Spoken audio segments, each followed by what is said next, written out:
ब्रह्ममुरारिसुरार्चितलिङ्गं निर्मलभाषितशोभितलिङ्गं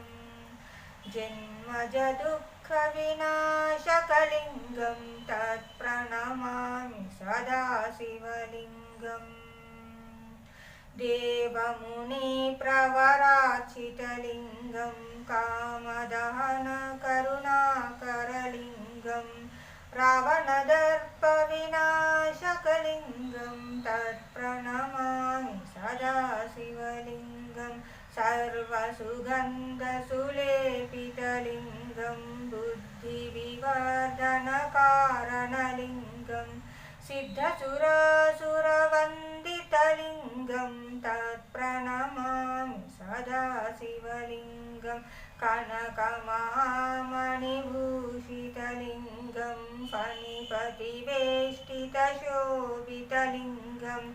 दक्षसुयज्ञविनाशकलिङ्गं तत्प्रणमामि सदा शिवलिङ्गम् कुङ्कुमचन्दनलेपितलिङ्गं पङ्कजहारसुशोभितलिङ्गं सञ्चितपापविनाशकलिङ्गं तत्प्रणमामि सदा शिवलिङ्गं देवगणार्चितसेवितलिङ्गं भावैर्भक्तिविरेवचलिङ्गं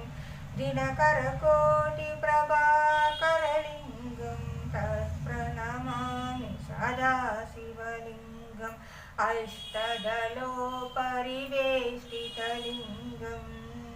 सर्वसमुद्भवकारणलिङ्गम् अष्टदरिद्रविनाशनलिङ्गं तत्प्रणमामि सदा शिवलिङ्गम् सुरगुरुसुरवरपूजितलिङ्गं सुरवनपुष्पसदार्चितलिङ्गं